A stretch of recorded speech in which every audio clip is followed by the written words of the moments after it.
మళ్ళీ వచ్చినాక చాలా అంటే చాలా బాధగా ఉంది. ఎందుకంటే ఇలా బాధపడే రోజు అది. ఒక రైతు బిడ్డ గెలిచిండని నా ఊరు ఘనస్వాగతం పలికి ఎంతో మంది అన్న మీడియా మిత్రులు మీరే చూసిరు ఎంత మంది వచ్చిరో. అసలు నేను ఆడ నిలబడ్డప్పుడు ఇంతమంది నా కోసం వచ్చి నన్ను గెలిపించింది ఇంతమంది అని నేను ఆ సంతోషంలో ఉన్నా. ఆ సంతోషం ఎంతసేపు లేకుండా మీరు వేయాలని అనుకుంటారు. నిజంగా బాధగా ఉంది. ఏడుదామంటే ఇట్లా ఇది మీరు నెగటివ్ చేద్దారని నాకు భయం అవుతుంది. ఎందుకంటే ఒక 60-70 ఛానల్ రావచ్చు, యూట్యూబ్ ఛానల్. ఒక 1000 మంది వచ్చిర్రు పక్కూరికి వెళ్ళి కానీ 2 రాష్ట్రాలకు వెళ్ళి కానీ అక్కడ తర్వాత ఆ రాష్ట్రాలకు వెళ్ళి కానీ చాలా మంది వచ్చిర్రు. అంతమంది నా కోసం ఇంత రాత్రి వచ్చిరని ప్రతి ఒక్కరికి ఫోటో ఇచ్చిన, నాకు వీలైనంత మందం అందరికీ నేను వీడియో ఇచ్చిన.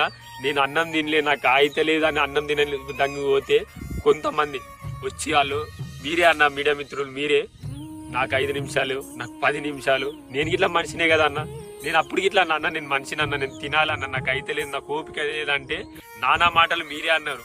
ఫస్ట్ నుంచి పెట్టలే, సగం నుంచి పెట్టి మిమ్మల్ని నెగటివ్ చేస్తా అంటే అన్న ఒక రైతు బిడ్డ రైతులను గెలిపించుకున్నా అన్న. చేసిన తప్పేందన్న మీరే చెప్పుర్రి.